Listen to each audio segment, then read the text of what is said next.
Welcome to Discover Indie Film. I'm your host, Jeff Howard, and I have filmmaker Eric Foss on FaceTime. Hey, Eric. Hello. All right, so Eric and I are talking because his short film, How to Save a Marriage, was in Film Invasion Los Angeles in 2020, and I absolutely loved it. It's just a hilarious comedy. In fact, by someone whose production company, I believe, says not a serious human is the end card. And it's actually, the funny thing is, we'll get into it later, but How to Save a Marriage actually does have a little bit of a serious soul underneath it all anyway. But I'm proud to say that the reason we're doing this interview, I mean, I would have interviewed Eric no matter what, but Eric is doing Discover Indie Film, the podcast, because How to Save a Marriage is in Discover Indie Film, the TV series. So if you want to watch How to Save a Marriage, go to Amazon Prime Video, any way you can get there, but hopefully on the biggest TV you can find with an app, because no one wants you watching their film on a phone. But go to Prime Video, search for Discover Indie Film, and you can see How to Save a Marriage in Season 4, Episode 3. It's actually got a hilarious comedy comes right before it, and a hilarious called Nailed, and a hilarious comedy called Four Junkies comes after it, and How to Save a Marriage is right there in the middle. It's a really funny episode. So I highly recommend people who like to laugh, go to Discover Indie Film and watch How to Save a Marriage. But now we're going to find out all about Eric. I know just from Instagram and things, you are a very busy filmmaker and DP and cinematographer. So the question I ask everybody is, what got you into this crazy game of filmmaking? First off, thanks for that very kind intro. And how I got started was maybe a little atypical from a lot of my peers, because I wasn't really into films as a kid. I was like the outdoors kid. I was kind of like, I was really into BMX and extreme sports, and I didn't really watch movies that much, to be totally honest. But I did really love, like, anytime I had the opportunity to consume some kind of like art or literature or something that like made me stop, I like knew there was something there. And a friend named Daniel Hees, who also lives kind of around in the area, in the LA area, this is high school. He took it upon himself to get a film class started. And at your high school? At my high school, yeah. And you grew up in the LA area. It was a... Oh, cool. Yeah. So I was in Covina. Excellent. Covina is the LA area? Yeah. So he got this class started, and I ended up in it just thinking, oh, it's my senior year. It's like it was my junior or senior year. I need an easy class. And I immediately fell in love with it. I was like staying up all night editing. I think my first film was called Gone Bananas, and it was about a banana costume that possesses a kid, and it made no sense, but I had a lot of fun making it. And so I remember telling my mom, to her horror, that I wanted to be a filmmaker. And from then I got accepted to USC, and did the whole film school thing. Didn't really get along with people because I think I wasn't the film nerd that everybody was. Like, everybody had been making films since they were like 6 years old at USC. Like, it's like their dream to go to USC film school. And I was like, I heard this was the place you go for this. And by the way, the fact that you got in, I think, says something to you. I think it's something you could brag about if you wanted, and maybe those insecure people were like, man, he got in, and we've been film nerds all our lives. Yeah, well, I did. I got good grades, so that helped. I think, but that said, I got in having good grades but horrible test scores, because I can't sit down and pay attention because I'm like the outdoors kid. So I need to like be moving my body to like learn anything or to like pay attention to anything. And so they let me in. I'm not sure why, probably because of grades, but they were like, but you have to do this like learning how to learn thing. So it was this whole process. I like took a bunch of classes with the football players. And anyways, that's a whole aside. But also did you submit some of your high school films with? Back then they didn't require that because it was so much harder to actually make a film. So yeah, I don't think they didn't want to limit people who didn't have the resources of having a camera to not be able to submit. I think that was why. And it's a good thing because my films weren't very good. But yeah, so I mean, they accepted me, but not into the production program. I did the critical studies track, and then but while I was doing that, I was also making my own films.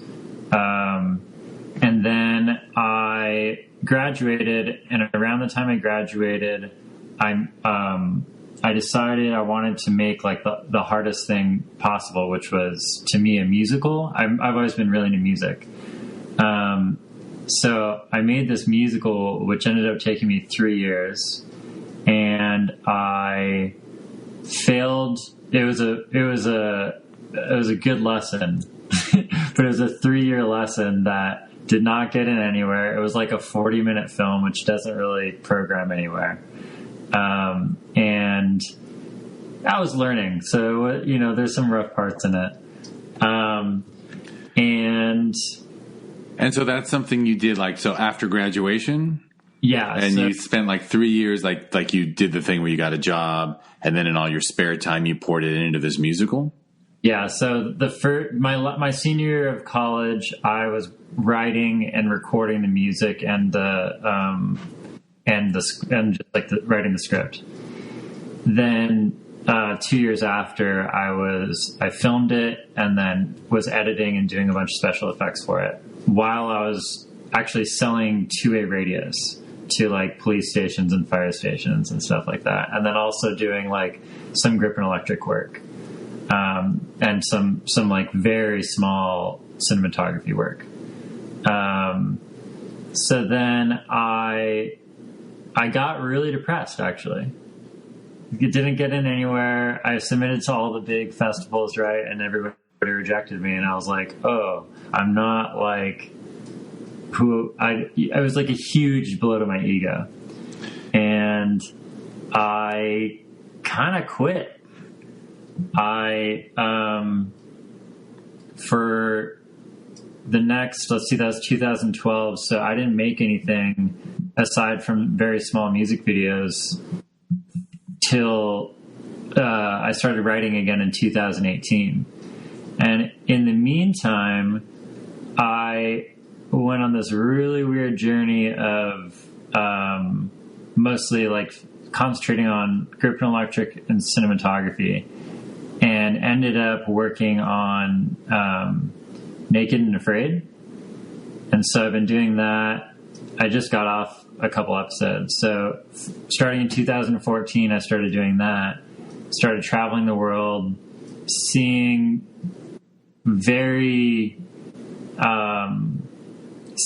how privileged we are, seeing the beauties yet tragedies of other parts, like third world or developing countries. And yeah, it just really kind of helped me step back and get out of my own, it just regrounded me, and it helped. Got you out of your own way. Yeah, totally. Yeah, it's a very good way of saying it. And so in 2018, I started writing again, with another guy that also works, actually a guy I went to USC with, and that got me the job on Naked and Afraid. And we wrote a lot, over a year. And then, he was in the process of buying a house, getting married, and having a kid all at the same time. And then he went to go work. I was like, I just need to make something. So I took one of the scripts that we've been working on, or he would write a script, I would write a script, and we would like critique each other. And then, so we had ownership of our own stuff. So I took one of my own scripts, which was How to Save a Marriage. And I was like, I'm just going to make this thing because it's one location, 2 characters. We can just knock it out in a couple of days. So that kind of, do you want me to go through that too? For sure. Well, I mean, I was going to say it's your path is interesting, and I'll add that, you said you weren't too into film and stuff because you were an outdoors kid, and then you end up doing the ultimate outdoors cinematography, cameraman gig, which is Naked and Afraid. That must just be it must be hard for them to find people that can manage out there. Yeah. And like not lose focus. It's a pretty unique group of people. There's a whole like feature film in there. I actually wrote a thing about it, and I showed it to the executive producers, and they're like, "Sorry, buddy, you can't show this to anybody." But right, in other words, you can't show behind the curtain. Right. Yeah, and I'm sure you signed stuff when you got the gig that you couldn't, but yeah. So maybe I don't mean sorry to interrupt, but like I know I knew several people who worked on Amazing Race. Oh yeah. And they were like, they'd come home and go, someone is going to die. No, it's pretty serious. Like Deadliest Catch, Amazing, because it's all the same people that work on those shows. Deadliest Catch, Amazing Race, Naked and Afraid, Ice Road Truckers, Alaskan Bush People. All those shows are not very safe. Like they make them as safe as they can be, sort of. I mean, I would say Naked and Afraid is union, so they have to be a little bit more, I think. Deadliest Catch and Amazing Race are not. But anyways, there's some things you just can't, you can't like tell the snakes to go away.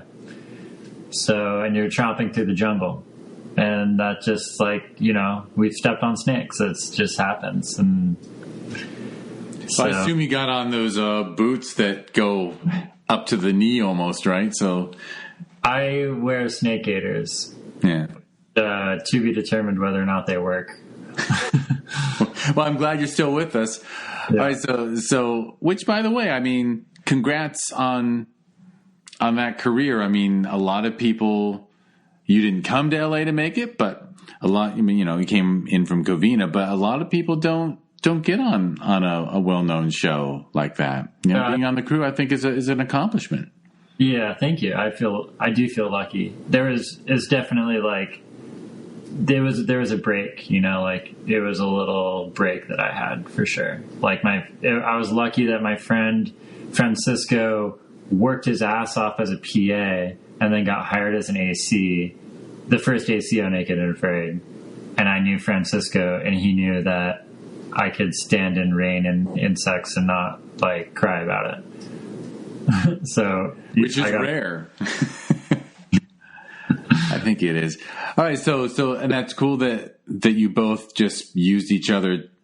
It is a lot easier to write when you have someone to read it, right? Oh yeah, it's. I don't think I can do it very well without. I always try to find somebody that I can ping pong off of, because it's just. I don't know. I don't write very well by myself, I don't think. I think I can get a first draft done, but it's like important for me to get a first draft alone. And then after that, my process is to try to find somebody who's kind enough that will read it and give me notes, and maybe multiple people. And and if I'm helping them with their thing too, it's like that reciprocal relationship is ideal. Yeah, because then you don't have to feel guilty all the time that it's only going in one direction. Exactly, yeah. For sure.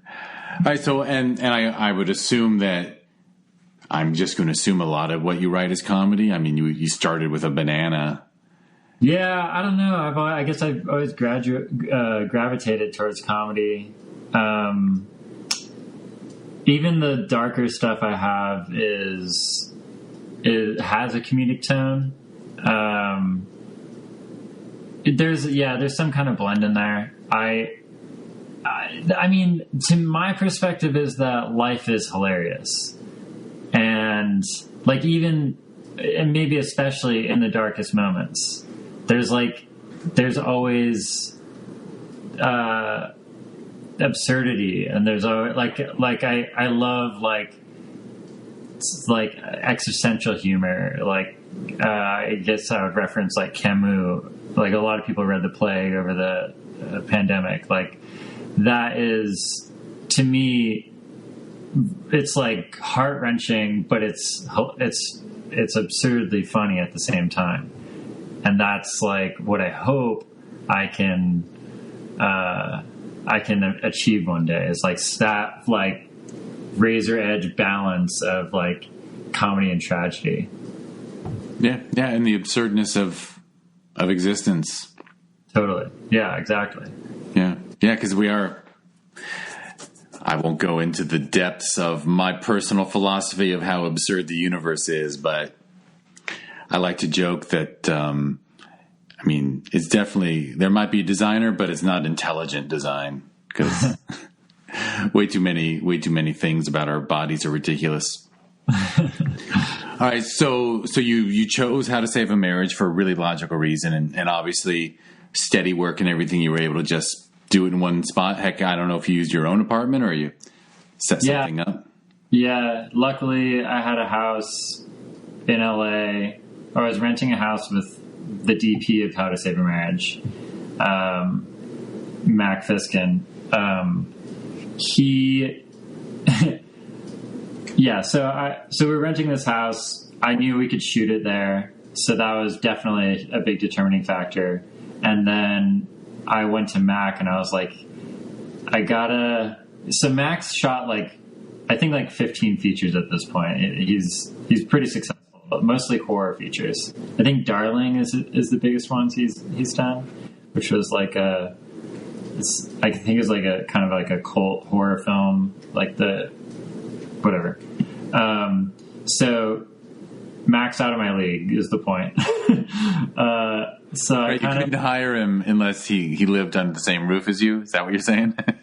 Yeah, I think so. So I went to Mac. I was like, "Hey, buddy, I have a favor to ask, but it's like, but you never have to leave the house." What is the deal? I was like, "I'll feed you everything, whatever. I'll owe you, but I need a DP." And he was very kind and patient and helped tremendously, not only just in the shooting side of it. He was also there. I think he gave me notes on the script, and then he definitely gave me notes on the edit. And you didn't want to shoot it. You wanted to focus on directing and working with the actors? Yeah, I have a lot of trouble doing too many things at the same time. I can't. Some people can, and I mean, more power to them. But I've tried to do both, and I'm stressed out enough just as a director.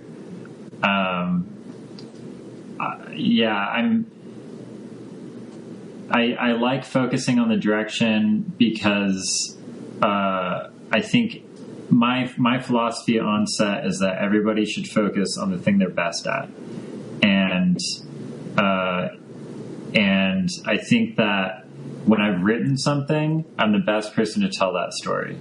That's what I feel, and I don't know if that's right or not, and maybe someone will direct something I've written in the future. But at this point, I feel like maybe I'm not there yet as a writer, and so I'm the best person to direct it because like I'm not able to put what I see in my head on the page yet. But anyway, so I think focusing on directing without like worrying about like, you know, like I need the light there or like I need the camera here and like I just trust Mac or whoever's my DP to do that, and they always do a brilliant job. That said, I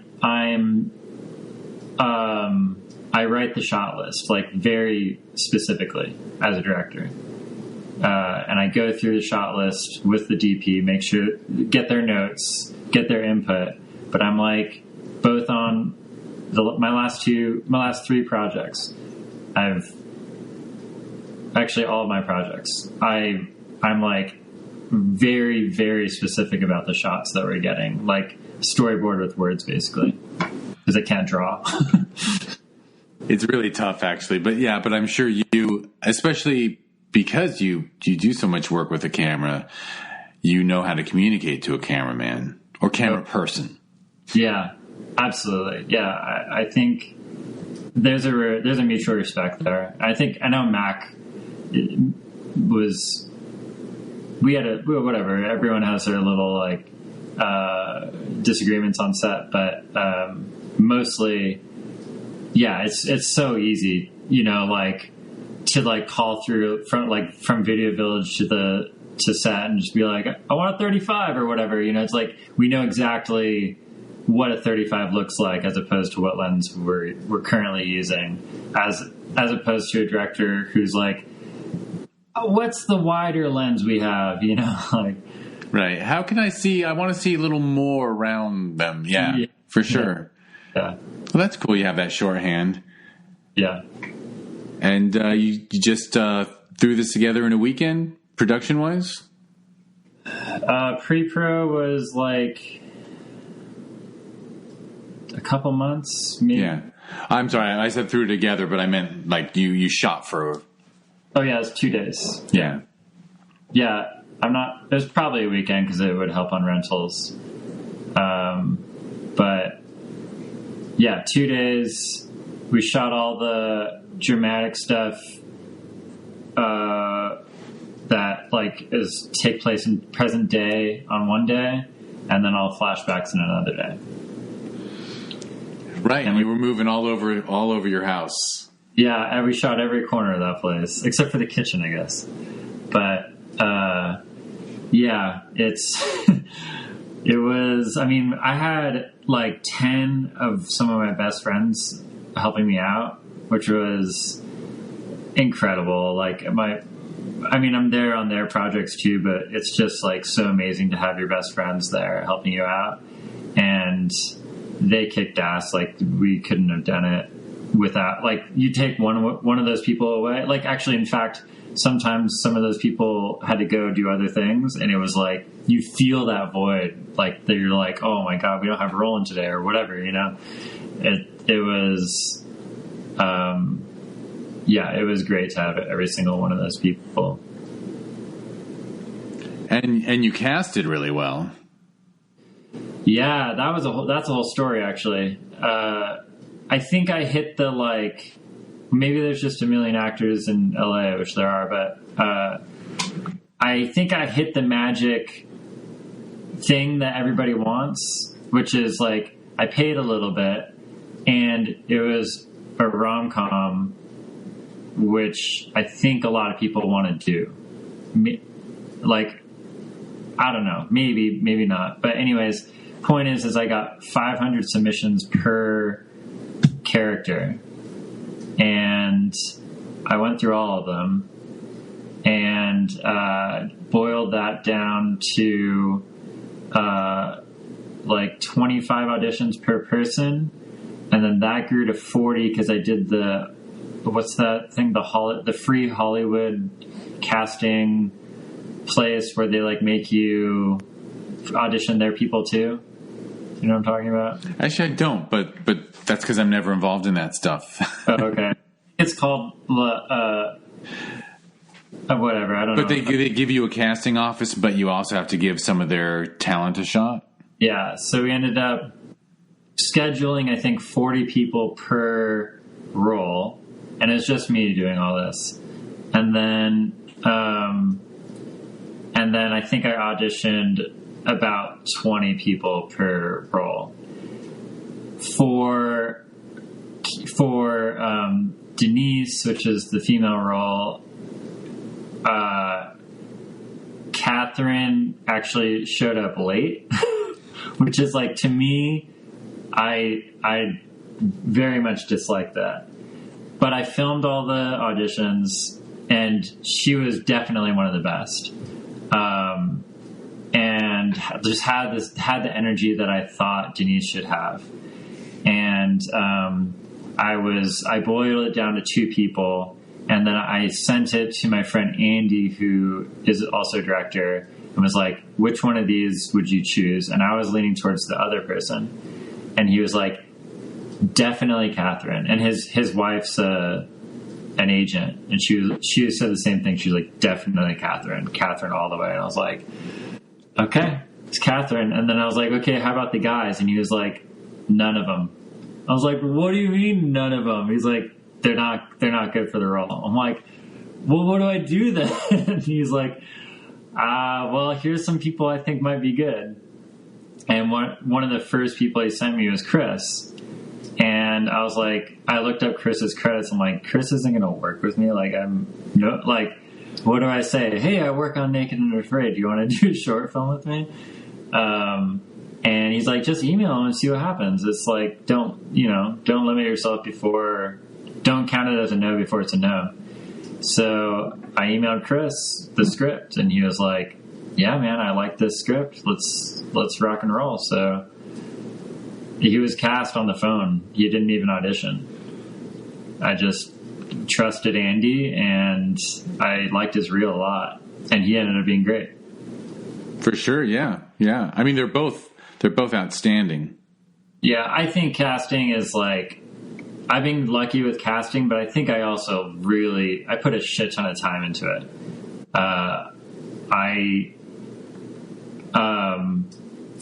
mean, like, you have to be able to work with the people, and they just, I mean, a good actor just will completely transform your film. Like, it's the difference between a good and bad film often.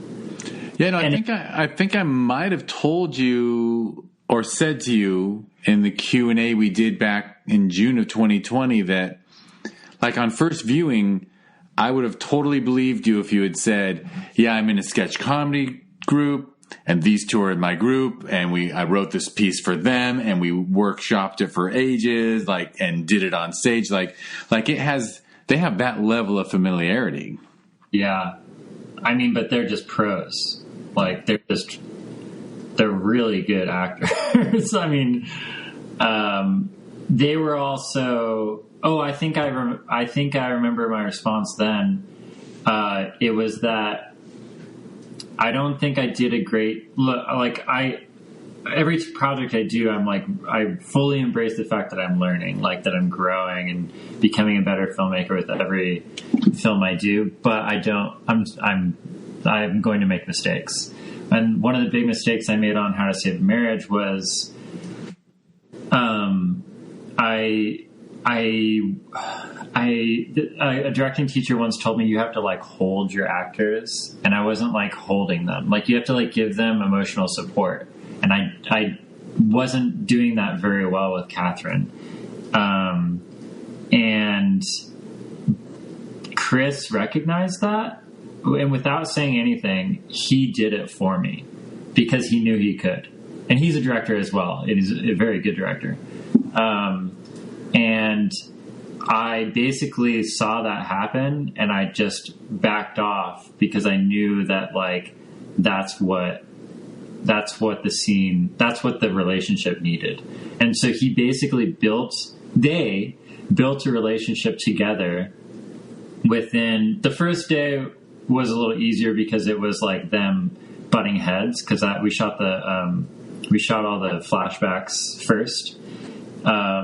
And then, so within a day, they built this incredible friendship. But they did it for the film. Like, I think they're still friends, but that was why they did it. Yeah. So you did the flashbacks first. So day one is just sketch 101. Like, they're just doing funny sketches back and forth. Right. And they establish a relationship during that, which is, well, it might have been pure luck, but the fact that you scheduled it that way instead of in reverse certainly made their relationship that you shot on day two that much better. Totally. I don't think it might not have worked otherwise. Because we still had there was a trust built between them so that they could be vulnerable together. And, I do. I still remember observing Chris's, relationship building skills and trying to take notes as we went along just because he's so good at it. Well, and honestly, that's what they have to do. I mean, they're playing a married couple. Right. Yeah. And they're both super aware of that, and they know it's like their job, right? In between takes, they didn't really turn it off in between takes. They stayed together the whole time. And that's just I think that's the difference between an actor that, that's just because they're pros, right? And I think it's safe to say they enjoyed the material. Yeah, I think they did. I hope so. Well, especially Chris, because obviously Chris read it before he agreed to it, right? Yeah. Where she was auditioning, and on audition, although I imagine the script wasn't super long, but I bet her sides were like a big chunk of the bedroom scene, so to speak. Yeah, the emotional scene at the end. That was. I think the sides actually were just I took the beginning and the end and smashed them together, and I skipped the flashbacks. So it was quite a long audition, 2 to 2.5 minute read. Yeah. So they knew what they were getting into, and she knew. I mean, honestly, it's funny. I guess a really natural question is when you were writing it, were you pulling from your history? Oh. All right, if you can hear me, Eric disappeared for a second. We're reconnecting on FaceTime. Okay, you're back. We're back. Did you hear my cheesy question? No, you said a really honest question is were you pulling these relationship moments, the flashbacks, from a little bit of personal knowledge, personal history? Every single one of them, for sure. Yeah. No, it's 100% pulled straight from my life. Yeah, and I'm sure it's from there. It's pretty universal stuff, to be honest. Yeah. Oh, for sure. Yeah. I mean, all that. It's just things that everybody experiences blown out of proportion. It's just a hyperbole on everything that every insecurity people have and every annoyance that people have of everyone has their pet peeves. So, and that's what it's all based on, right? Is my partner's annoying habits and just this admission that no relationship's perfect. We all have this. We all learn to love people for their faults as well as the great things about them. For sure, you cannot be with someone long term and only have sunny days. Yep, totally, and it makes you a better person in the long run. For sure, which is you're not a serious human philosophy. Does not hold up, because in the end, you give a very serious. You basically have Chris's character say that. Yeah. Oh, you mean not a serious? I am. Well, actually, it does actually make a serious. It has a or it has a sincere positive message about relationships. I think there's like a few layers to Not a Serious Human, to me anyways. I get in trouble for my humor sometimes because I'll say things like, I was telling someone a story recently about a party where I like sat down, was talking to someone I knew, and I convinced them that I was a narcissist because I thought it was funny. Which is funny. I think so, but so you pretended to care about nothing but yourself for like a convo. For like a full 45 minutes, and I couldn't convince them afterwards that I was kidding. But so that can sort of be my humor, which is like can sort of be mean, I guess. But anyways, Not a Serious Human is that, where it's like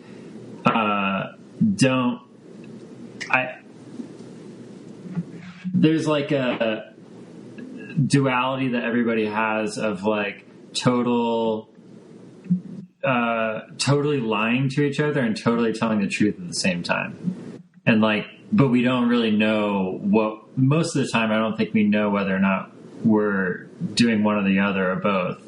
We're just doing the best we can. And so like, I guess Not a Serious Human is sort of a nihilistic, like throwing your hands in the air of like, I can't take any of this seriously. Well, I mean, I think it works. I think it works. I mean, I didn't mean to make like too much of the title. I just mean to say that like for a film that's got, you know, some bathroom humor and some, actually, I kind of noticed when I watched it before we chatted, I remembered the nails in the back being a lot less gruesome. Oh yeah, we went full horror film on that. You did. That was fun. Yeah, you actually had to do a horror gag, bring in some. I assume you had some help on that. Oh yeah, definitely brought in Katrina, who does horror effects. It's always great to have horror effects friends. Yeah, she's saved my butt more than once. She knows what she's. I mean, like she's like one of the smartest people I know, but she also is amazing at like, all right, like MacGyvering things. Like I have a tube, I have some fake blood, and I have like pencil, and it's like, and then she just makes a squib out of that, Yeah, absolutely. And they always have the best Halloween costumes too. Nothing beats a Halloween party of people who do props for horror. Definitely. And makeup. Absolutely. Yeah. See, that's one of the benefits of living in the LA area. Actually, is incredible Halloween parties. But I don't mean to distract. So I know you mentioned the edit a bit. So was it a long edit because you were squeezing it in between seasons of the show, or? Yeah. So pretty much right after. Oh wait, no. I think I had like 3 weeks after filming before I left, and so I got a rough cut done before I left, and was hoping that I could. I think I went to Ecuador. I was like, in Ecuador is like, it's the Amazon. Like where we go is the Amazon. So it's pretty remote. So there's no like sending files to people or anything over the internet. You're lucky if you get an email out. So you can't really, it's like working while you're working is not possible either. So I kind of imagine you have super long days. It's not like you can sit down at night on a laptop and hop into an editing suite for a couple hours. Right. Probably exhausted. Even if you had power, which oftentimes we don't. But yeah, it's not possible. So I did bring in. I remember showing a person on a day off, and they gave me some notes or whatever on some music, but anyway, so I did that for 2 months. But what I've learned with this project and with How to Save a Marriage and recent projects is it's almost better to leave and go do something completely different. I mean, like, I'm not on a deadline, so that's convenient, but it makes it a better film when you come back and you're not like emotionally connected to any of your babies anymore. You're just like, oh, okay, well, I could just cut this like half of the scene and I think it'd be better. It's like stuff like that. You can just do that then, and it makes it much easier. But it did take me quite a while. I think I came back probably for a month after Ecuador, probably got another cut done, sent it to people. They gave me notes. I think I remember I needed a song from a friend, and that was the song Squirt. My friend Teen wrote that. His band's called Saigo. They're really awesome. He also plays for Con Wakana. I think they have an album coming out soon. Yeah, the song is so good. I was like, wow, I actually thought for a moment, I'm like, is this a song they had rights to, or did they just grab it? Because it's a real professional song. Oh yeah, that guy is amazing. He wrote that like in an evening, like wrote and recorded in an evening, like sent it to me the next day.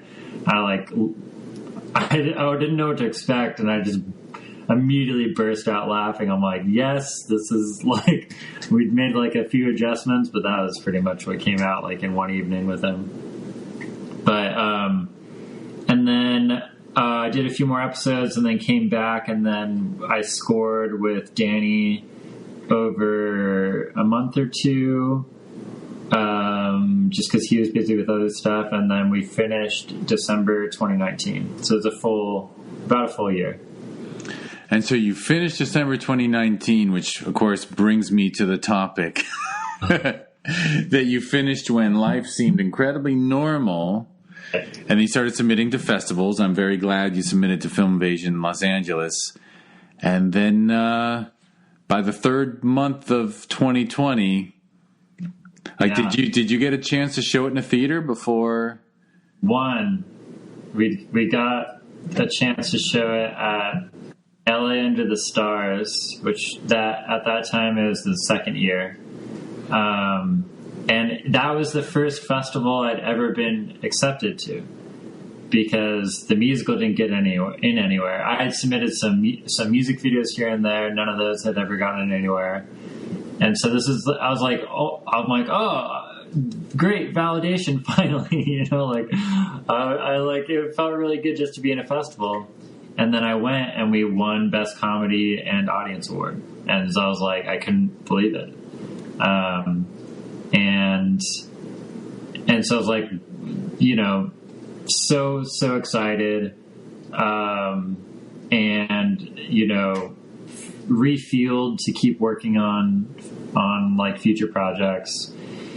And then, in fact, I had shot a documentary in 2019 as well, and went to Berlin to do a fine cut with the people that were involved. And while I was there, the world shut down in March. And then, you managed to get back in time? Literally the last flight. I would still be in Berlin if it wasn't for my girlfriend at the time. 'Cause she showed up after me and was like, we have to go right now. And I'm like, it's fine. She's like, no, I'm changing our flights right now. They've already canceled our flights. I'm like, I'm German now. It's fine. Like, I'll just learn German. She's like, you know what? I got to admit, there were lots of times when you wished you were still in Berlin. Yeah. First of all, I think Berlin's one of the greatest cities in the world. More people, everyone goes to Paris and London and Rome. I'm like, you got to go to Berlin. I'm excited to go back. I barely got to experience it. Oh, I guess so, yeah. But yeah, so then, it was weird. I didn't know, no one knew what to do, right? Like, I got back and everybody was like, I guess let's Zoom, And No one knew, and I didn't know anything because I'd only been to one film festival. I'd been to Sundance 10 years ago, but like you can't really compare any festivals to Sundance because it's like such a behemoth. Sundance, they take over an entire town, and like every movie screen for a 5-mile radius is like part of it, and there's buses going around. Yeah, that's an insane. I do recommend everyone should check it out at least once, but 100%. Just save your money. It is. Actually, one of the inspirations to start Film Invasion Los Angeles was that the team that put it together. I always just loved what I saw at Slam Dance when I'd be up there. Oh yeah, I always enjoyed the Slam Dance films more, and if they'd ever done Slam Dance LA, which apparently like at one point they tried, but I was like, if there was a Slam Dance LA, we might not have bothered, but because there's just like no local festival that that had the kind of films that I enjoyed, you know? Yeah, totally. Like the Slam Dance attitude where you're like, whatever, maybe. I mean, you get it. Yeah. No, we appreciate your hard work to make it happen, giving us a space. I appreciate that there's still people who give a big enough of a fuck to keep making indie films in a nearly rewardless world. You know what I mean? Yeah. I think we probably could say we have this in common. Like, you can't not do it. I feel like, you know, that's the perfect, actually, anyone who's ever asked me at a personal level, like, I'm thinking about quitting, I always say, if you can, just, quit. Like, if you can, quit. I said that all through my 20s, and then I quit. I quit a long time ago, actually, and then, but kept my love for the. I don't know if you call it genre, but I kept my love for indie film, so that when this festival opportunity came up, I was like, oh man, it completely reignited my interest, but just as someone who's supportive of filmmakers like yourself. Like, honestly, if anything, I'm just trying to do for you what someone should have done for me 25 years ago. Yeah. So wait, I don't mean to switch this interview around, but I'm embarrassed that I haven't asked you. So you were a filmmaker in the past? Well, I could tell you off mic, but yeah, I was. I made a couple features in the 90s. Oh wow, cool! And the quickest version of the story is one of them got released by New Line on home video, and it was all over the place. Oh. And some dude at CAA told me that that didn't mean a thing, and it wouldn't help me get another job. And I was like, I could walk away from this. So I did. Huh. Got into other things, but always. I mean, not to jump on the soapbox so quickly, but I think there's something about films like yours and films like we have at the festival, on the festival circuit, where it's an unfiltered artist's vision. Mm. And there's so much compromise that happens as people move up the chain and get bigger budgets and have to answer to people. Right. That I love Chris Nolan movies and Paul Thomas Anderson. I like these auteur things that are made on a big scale, but I think there's just something more enjoyable and immediate about basically these self-financed labors of love. Yeah, there is something, and I think everybody recognizes that, because the people with money are trying to like harvest those like the passion that is like given to those passion projects from those directors, and sometimes it works, sometimes it doesn't. But it's interesting. There is a thing that is slightly ineffable that's that only exists in that like passion project. Yeah, there really is. And yeah, there's a level. I mean, obviously, there's a lot of compromise. Yeah. But the heart is there, you know? I mean, I'd rather see, your film looks great, but you know, we'll get a film that's heart's in the right place and it's either hilarious or touching or whatever it is. And you know, there's a lot of technical problems with it, and who cares? They didn't have the money to, you know, you either have to have skill, friend, or money to solve that problem. And they didn't happen to have any of those three. So they just, you know, something's technically wrong, but it doesn't bother me. Story. Now, the truth is, it's getting pretty crazy because as these festivals grow every year, so many great films are showing up. Sometimes it kills me that we can't show like the little films that could. Right. Yeah, right. That's actually one of the blessings. That was a blessing of COVID, to be honest, was everything good got in because it was a virtual space. So all of a sudden you didn't have to worry about theater time. Right. I remember you saying something like that, and like I think it's something that I'll probably never understand, having to choose because you probably have a relationship with every film that's up for debate in like your programming committee or whatever it is. And yeah. I mean, there's a jury and people do their reviews. I'm sure people find this interesting, even though we're not talking about you and your film, but. I mean, I kill myself watching every film submitted, no matter what. Like even though I could totally say, so and so, you can take charge of documentary feature. Yeah. For now, I can't let go. Obviously, at some point, I'm going to have to let go of certain categories. Yeah. But there might be something, you know, I love championing some completely insane little film that. Actually, well, did you get to watch your season yet of Discover Indie Film, or your episode? No, I haven't. Sorry, I haven't had a chance. No, I mean, you've been super busy, and of course, it came out literally as Amazon slapped down on us that we have to pay now. Oh no. Yeah, I don't know if you got those emails. I assume you got them. I got that email. Yes. Yeah. That they said so many people are watching your show now. Can't be free anymore. Not free included with Prime. Right.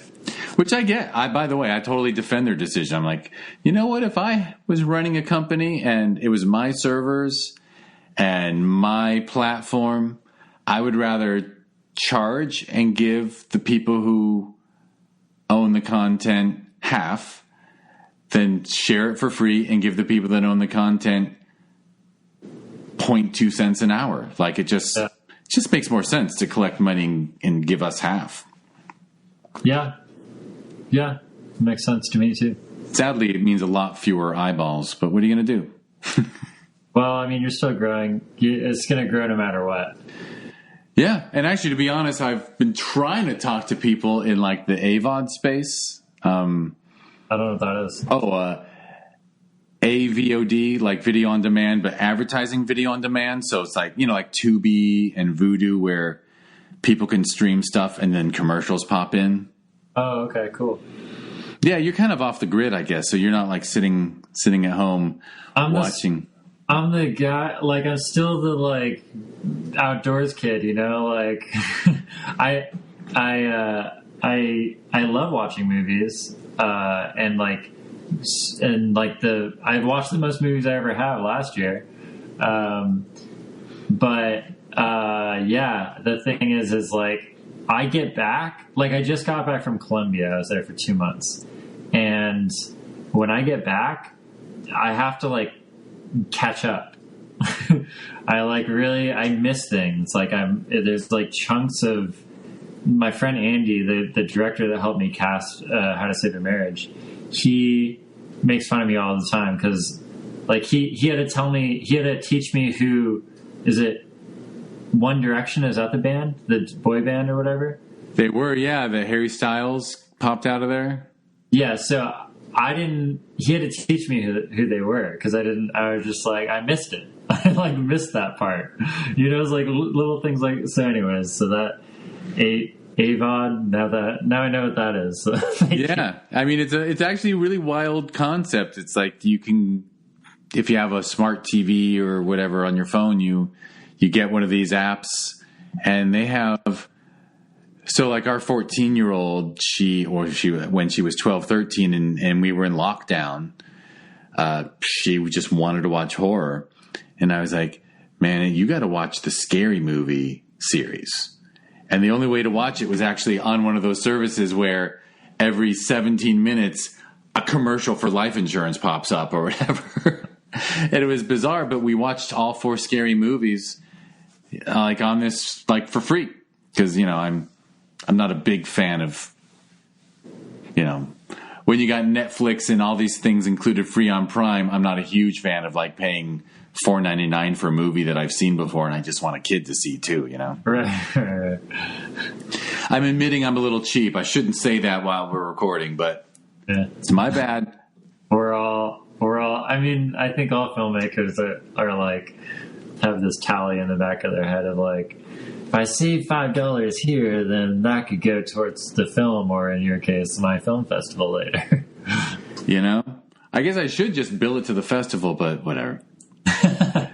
All right, well, I'm going to jump back 17 topics and say, okay, so I'm really glad you got to see How to Save a Marriage at that festival, and I'm delighted that you won an award. That's rad. I think it's just such a funny movie and so well made, and just I enjoy the hell out of it. Thank you. I'm very proud to have it in the TV series. So, did you keep going with the festival thing once it was clear it was just virtual, or? Yeah, my perspective was I'm going to make the best out of this as I can. And there was things that came out of it. Like we had quite a long conversation at one point. That was nice. And then there's multiple other, and like I think a lot of filmmakers were like, I don't know, it just turned them off, so they just like stayed away, which allowed people like me who were like, I don't know what this is supposed to be, and then just like joined in on everything that they were invited to. Like some of those things ended up being really small viewership or audiences or whatever, so it ended up being really personal. Like I ended up making friends with quite a few filmmakers just because it was such a small group, and you didn't really have to compete for attention.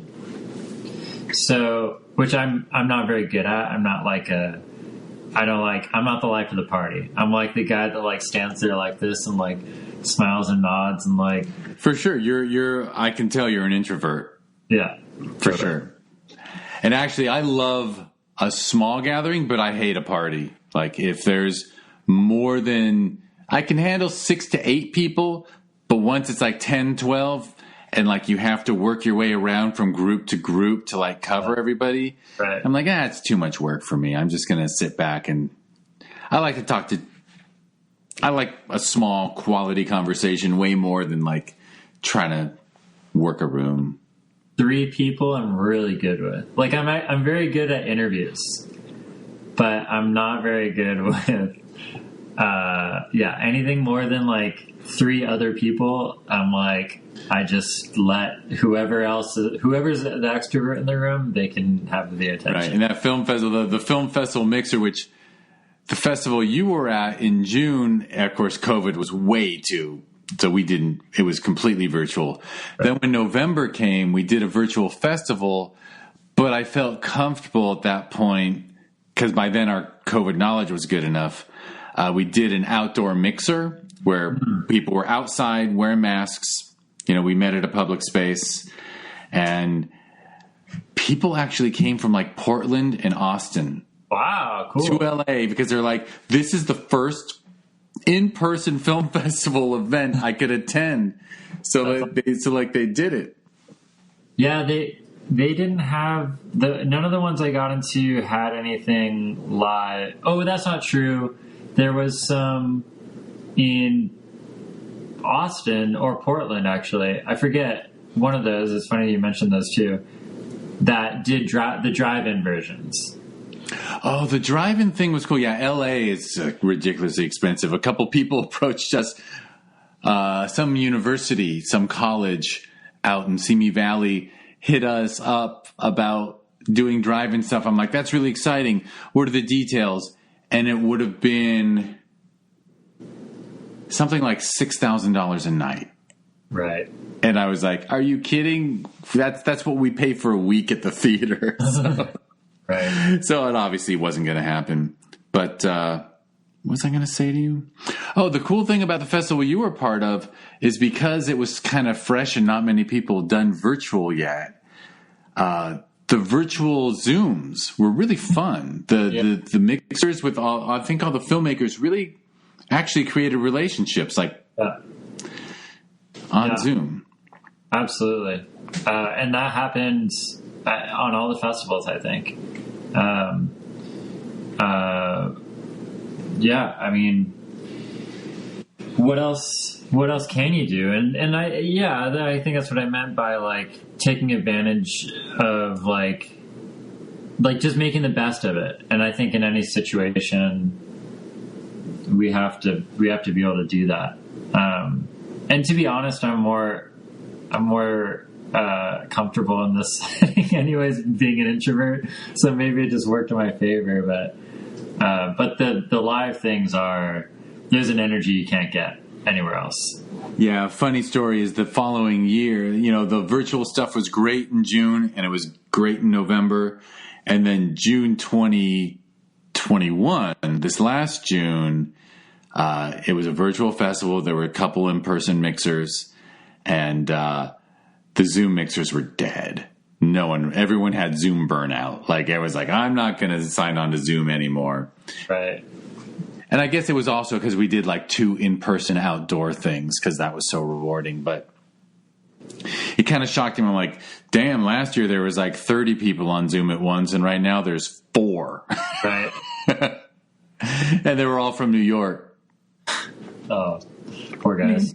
No worries. It was still good. People still talked about their work. Nice. All right, so you had so it's cool. You had a good festival run in spite of a global pandemic. Yeah, we did 12. I think we did 12 or 13, something like that. And then we won quite a few awards, which is really flattering. And then we got a few small distribution things, which I think one of those you hooked me up with. Possibly. I think. It's hard to. I'm on to the next project now, so my head's in a different space. But yeah, so it was much more successful than I remember telling people. If this gets into 3 festivals, I'm really happy. And I submitted to like 20 something. That's fantastic. You had a great ratio, which again, as a fan of the film, I'm like, it makes sense. Comedy, I might say it too often, but comedy's hard to pull off. Because it's got to be funny on the page, funny on the set, funny through the edit, funny once you do sound. Whereas, it's a lot harder to drop the ball, I think, with drama. Like if something's dramatic and impactful,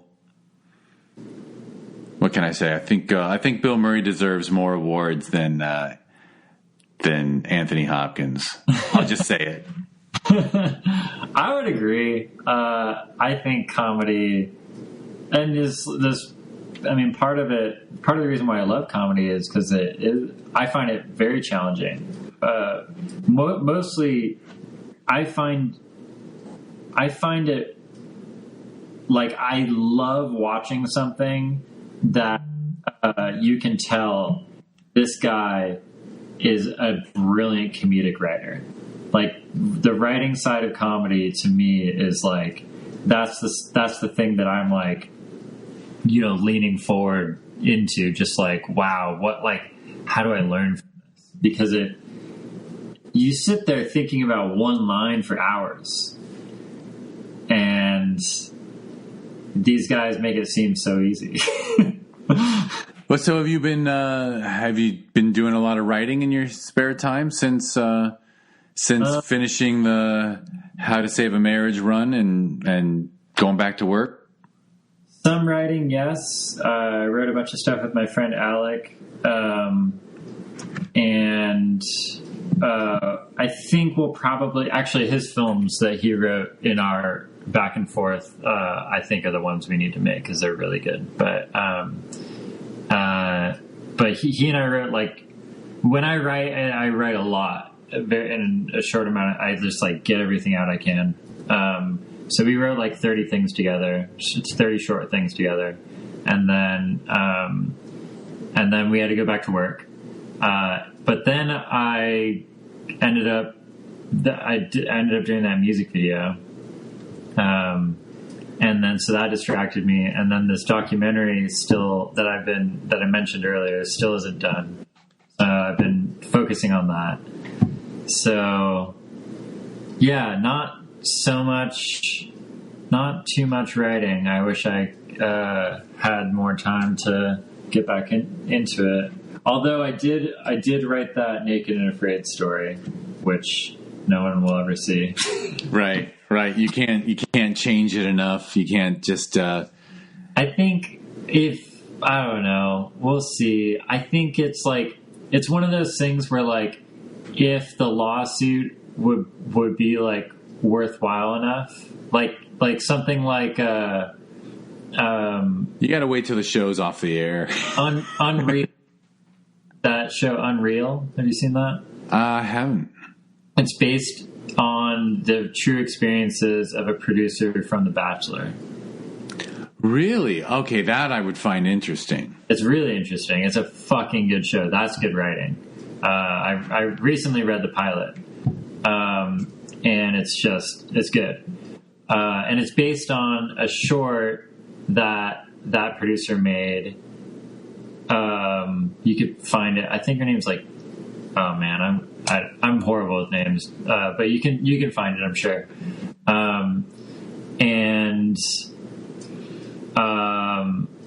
Yeah, so she got sued and she won. But I think those lawsuits were like, she was making a TV series, so it was like worth it.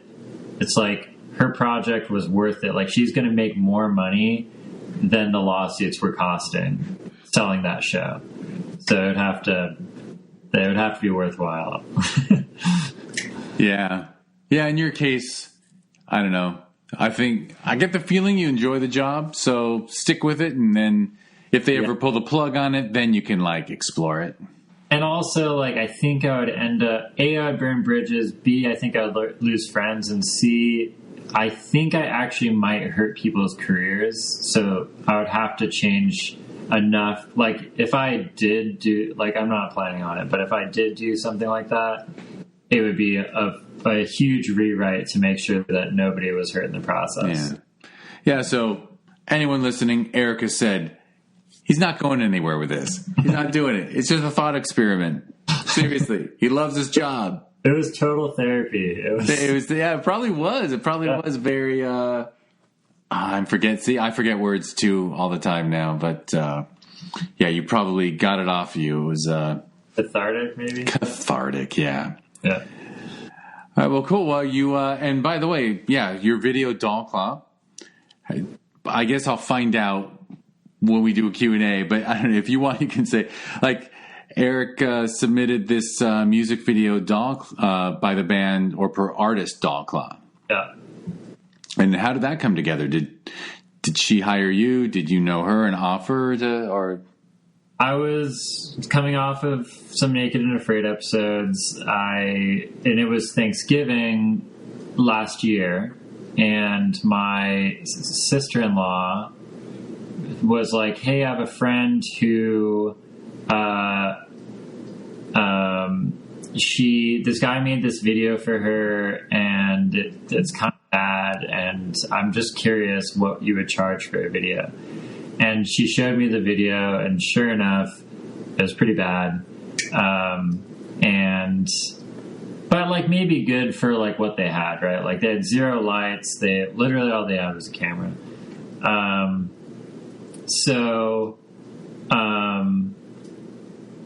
I was like, to be honest, I was tired, and I was like, I just want to like be done for the year. And so I was like, but I felt bad. So I was like, I don't know, like I could probably do something for $2,000, but I don't know if I want to. And, yeah, so then Naomi is my sister-in-law's name. She set up a meeting with Jessica, who's Dogclaw, and I basically interviewed her, and I was like, okay, I was more interested in like her story and her perspective and like her as an artist. And then I called my friend Roland, who's also a producer, director, shooter guy, and we had a meeting all together, and he was super excited, and he's like very into that music, whereas I'm very into like much more aggressive music. And so I was like, okay, if he likes that music, then that's a good sign. And then, yeah, I don't know, it just snowballed. One thing, like we sat down, and me, Roland, and his girlfriend Masha started coming up with ideas, and then that weird ass idea just popped up. It was late at night, like after we like threw out this whole super complex thing that we were coming up with. Yeah, and you made a lot of good decisions, obviously, like exterior day, so it just looks fantastic, and you. Yeah, that was Roland, man. Like you did a lot of great looking, and it just looks great. Yeah, Roland knew of that spot because they throw EDM parties there periodically, but it's like an almost 3-hour drive, and 1 hour of that's on a dirt road. So it was pretty. I can't believe we got like a grip truck out there.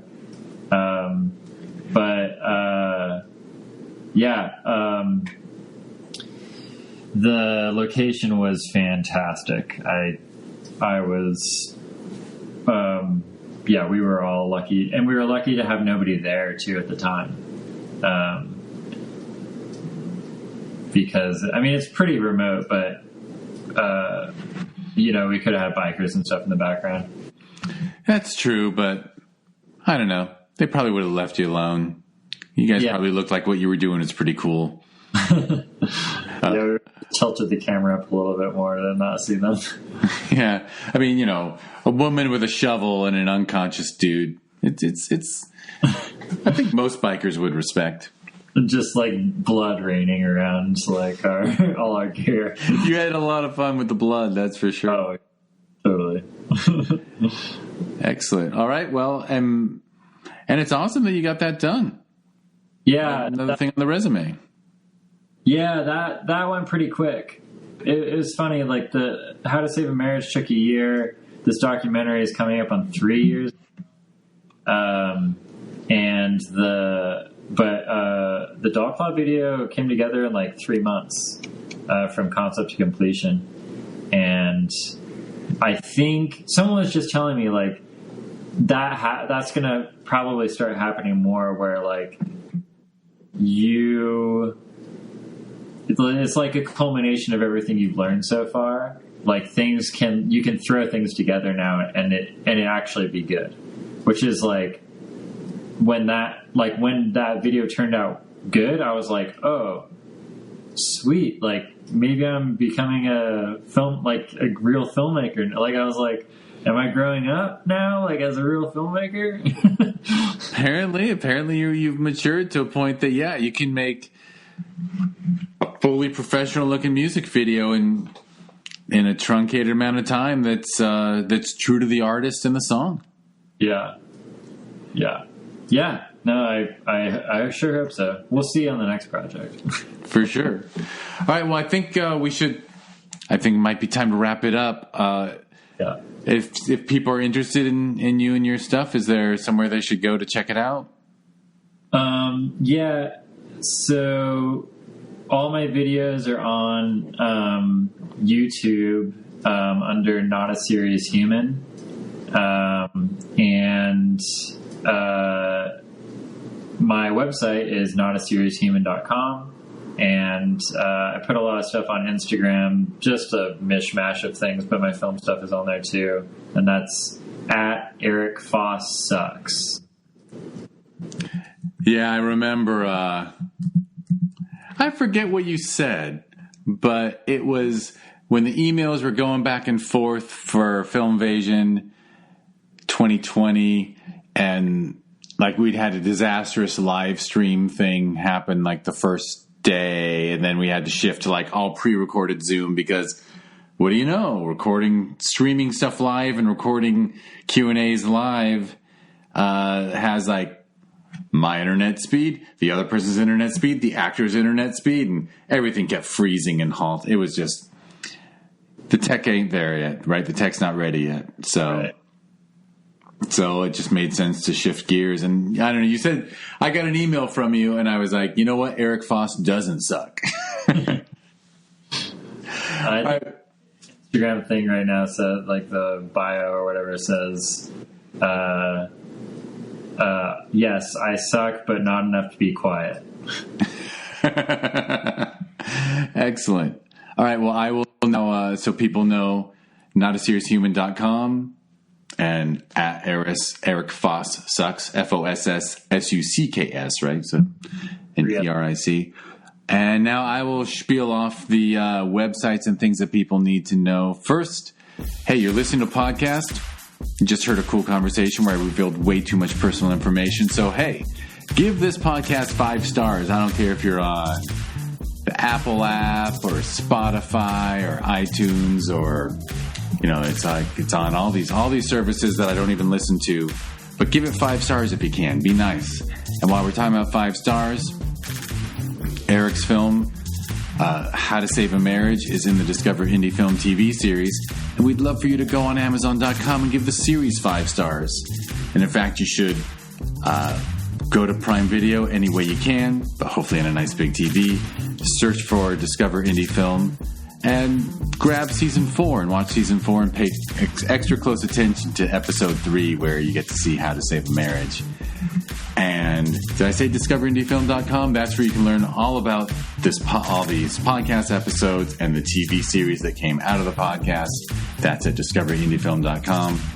And the social media handle for it is at DIFWins. And we mentioned Film Invasion Los Angeles that had How to Save a Marriage in it. That's every June here in LA. You can learn about it at filminvasionla.com. And it's at Film Invasion LA on social media. And there's a sister festival, I think I mentioned, the Sherman Oaks Film Festival. It's every November, so it's actually coming up on me faster than I can handle. And that's ShermanOaksFF.com, and it's at ShermanOaksFF on social media. And I have now spieled out what I needed to. So I'm going to thank Eric Foss for doing this. Yeah, thanks for having me. And I'll thank everyone for listening.